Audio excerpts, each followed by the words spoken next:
I'm Mr. Kinleen and I'm proud to serve as your principal, and today's really special. I'm joined by two outstanding students, Aaliyah and Layla, as well as one of our teachers, Mr. Holt, to talk about the importance of Black History Month. We also want to talk about its impact on our community here at CCA and in the broader context, our world. I'd be remiss if I didn't thank Mr. Thornton. It was his idea to set this up for our homeroom, and it's a great idea.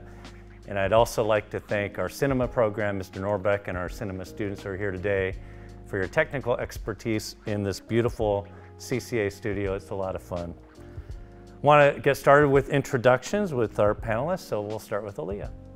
Hi, I'm Aaliyah. I'm a junior, and I'm the co-president of CCA-BSU.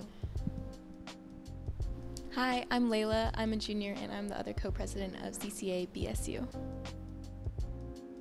And I'm Mr. Holt. I'm one of the ed specialists here on campus at CCA. I also co-teach with Mr. Malenga at 10th grade college prep English. So I want to share with you kind of the format for how we did this today is our students got together and Mr. Holt and came up with some questions that they'd love to talk about. And so we're trying to honor those questions for each of them. So each person will answer about 3 questions, but it's barely scratching the surface of what we ought to learn about culture and our CCA's community. So I think you're going to enjoy it. I want to begin with Aaliyah. And Aaliyah, why do you think having a month dedicated to Black history is so important?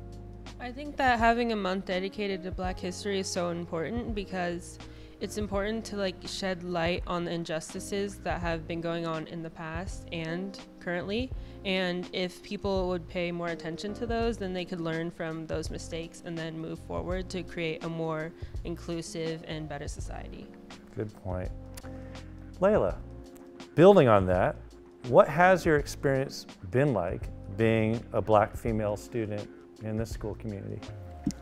If I could sum up my experience at CCA into one word, I would probably say it's been a little isolating, especially with our very small population of Black people at our school. And I feel like sometimes it lets a lot of the other people at the school have a higher sense of comfort when they speak about things that aren't usually appropriate or just not acceptable. It also kind of puts pressure on us to feel like we have to represent the Black people of America with only 15 of us at this school, and obviously that's not possible because Black people come in all shapes and sizes. Very valid. Mr. Holt, as an educator, how has being African American shaped your experience in the classroom? So I remember my very first day, not necessarily at CCA, but in the district, at the district-wide in-service days at La Costa Canyon, where I was meeting all the staff and members of the community, and I was looking around, and I just didn't see that many people who look like myself, to be quite honest with you. And even here at CCA, you see that, and it made me realize how much representation really does matter, not just for African-American students, but all students.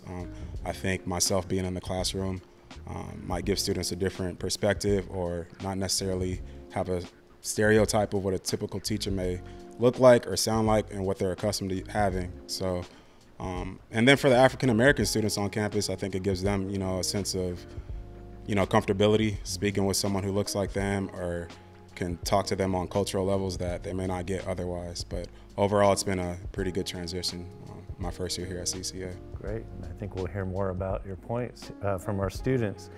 Aaliyah, how can we ensure that Black History Month is meaningful and impactful for all students, regardless of our school demographics?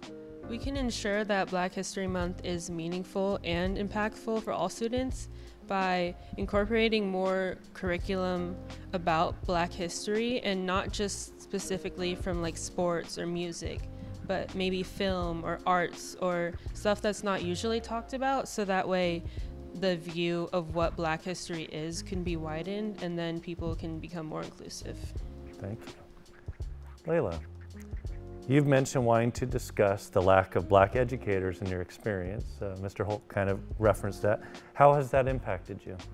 Well, going off what Mr. Holt said, I feel like it really is important to have representation in the classroom and see yourself reflected in your educators and the people who are going to be teaching you, whether it's history, math, English, whatever.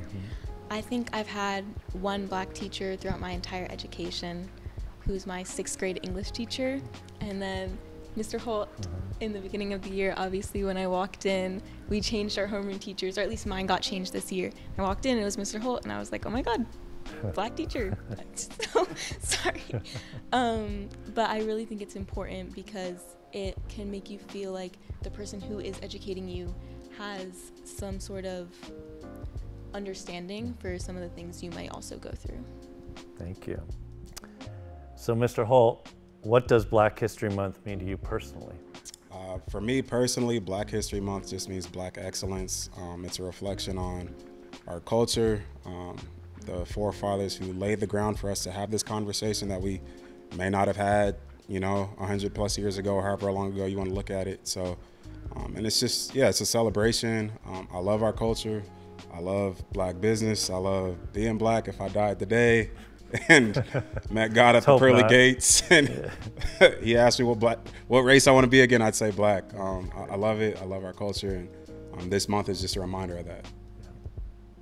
That was cool. Layla, what stereotypes have you been aware of as a young Black woman, and how have you dealt with them?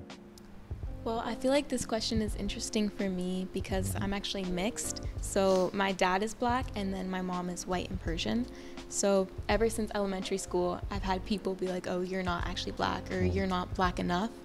And things like that, they just don't really make sense, I feel like, because there's not a definition of Black. There's not like one personality trait that is Black.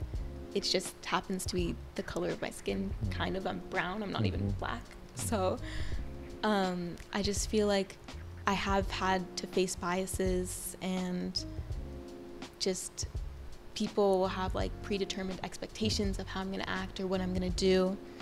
But if I'm not Black enough, or I am Black enough, it's just everyone has their own definition of it that I can never fulfill in their eyes.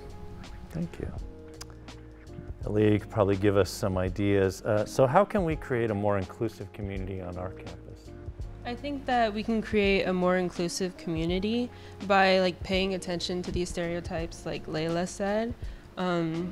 Like for me, I'm a lot lighter than what my brother is. My brother would be considered Black, but then when people look at me, they don't really know what to consider me. And I feel like if they paid more attention to the Black community as a whole, they would know that Black people aren't always dark, or they aren't always light. And if they acknowledge these stereotypes, then we could move forward in trying to eliminate them. Very cool. Thank you. Good ideas. Mr. Holt, if you could add one thing to the way Black History Month is celebrated at schools, what would it be? I would add just more emphasis on current Black excellence and Black culture. I think we tend to discuss a lot about MLK and the Civil Rights Movement and Jim Crow laws and Rosa Parks, and those individuals and those movements certainly deserve their flowers and will always get their flowers, and they paid homage. At the same time, I think we need to, pay homage to those who are currently doing amazing things in tech and business and film. And we're in this beautiful studio, and I immediately think of, Jordan Peele, who's a phenomenal producer and writer in the horror genre, and how he started off in sketch comedy and his come up. And I think that'd be awesome to learn about him. Or Issa Rae, who created a phenomenal show called Insecure on HBO, which follows a Black woman in Southern California, which is awesome. And I think that'd be great to learn about. It doesn't always necessarily need to talk or touch on the struggle and the hardships that we face, which I definitely think we should talk about, but doesn't always need to be at the forefront, I think, going forward. And I think, putting an emphasis on current Black excellence would, really get other individuals involved more so than just Black culture. I think that's a great place to conclude our conversation today, ending with Black excellence. Thank you. And we've got excellent people here today. Thank you. You're very inspiring to me. And I just hope that our CCA community continues to embrace diversity and get to know each other and learn more about one another. It's what makes us special.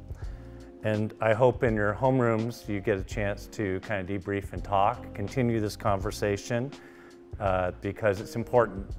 And always remember our vision. We're creative, we're confident, and we're accepting. And that's what makes CCA special. Thank you, Ravens.